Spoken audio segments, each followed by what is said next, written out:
बहुत समय पहले की बात है। एक सुंदर हरे भरे जंगल में ढेर सारे पक्षी, जानवर और कीट पतंगे एक साथ प्रेम और सौहार्द के साथ रहते थे। उसी जंगल में रहती थी एक नन्ही सी प्यारी सी चिड़िया चंपा। उसकी चहचहाहट ऐसी मीठी थी कि सूरज भी उसकी आवाज सुनकर मुस्कुराने लगता। चंपा न सिर्फ सुंदर थी बल्कि बहुत समझदार भी थी। वो रोज तड़के उठती, नदियों के किनारे गुनगुनाती, फूलों से बातें करती और बूढ़े बरगद के पेड़ पर बैठकर बाकी चिड़ियों को किस्से सुनाया करती। एक दिन चंपा के माता पिता ने सोचा कि अब समय आ गया है चंपा के विवाह का। जंगल में यह बात आग की तरह फैल गई। चंपा की शादी होने वाली है।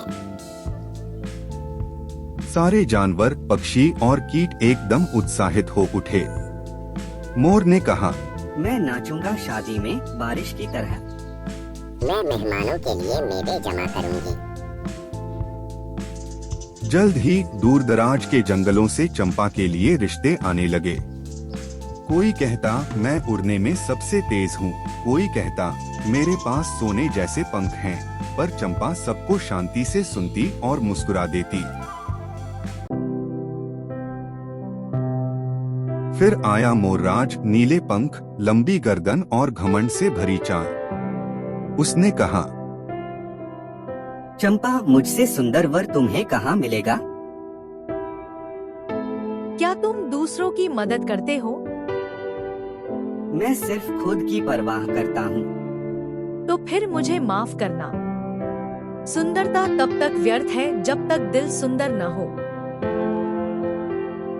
इसके बाद आया उल्लू। ज्ञानी था पर घमंडी भी। सबसे बुद्धिमान हूँ तुम्हारे लिए सही वर। क्या तुम हर किसी की बात सुनते हो? मैं मूर्खों की बात नहीं सुनता। तो मुझे माफ करना। समझदारी वो है जो सबकी सुन सके। दिन बीतते गए, कई पक्षी आए, पर चंपा किसी से प्रभावित नहीं हुई। सभी को यही लगता वो कुछ ज्यादा ही चयनशील है।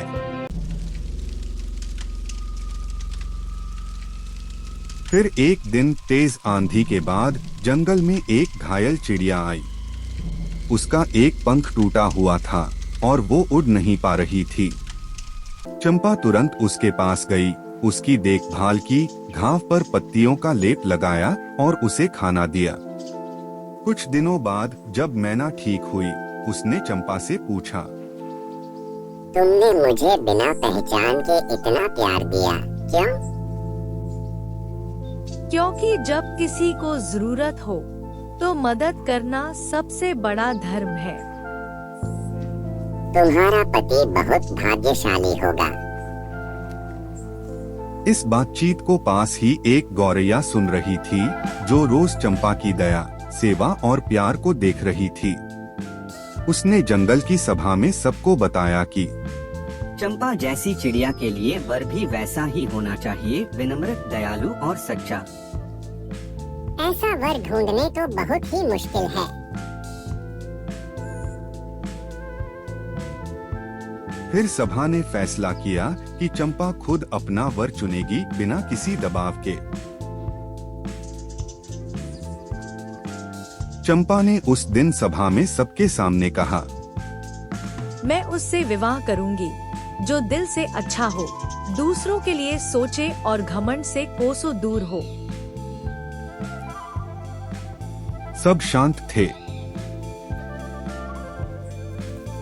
तभी एक कोना से गगन नाम का एक साधारण चिड़िया आगे आया।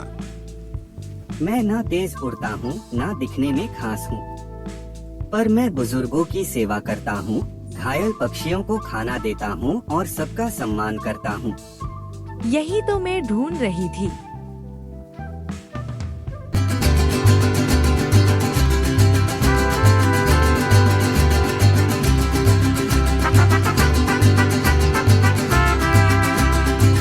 और फिर धूमधाम से हुई चंपा और गगन की शादी।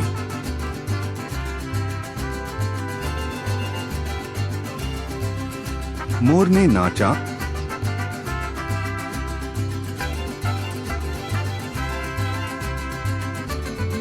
उल्लू ने ज्ञान भरा भाषण भी दिया। पूरे जंगल ने देखा कि सुंदरता या ताकत नहीं, दिल की अच्छाई ही असली मूल्य होती है। सच्चा जीवन साथी वो नहीं जो दिखावे में अच्छा हो, बल्कि वो है जो दूसरों के लिए अच्छा हो।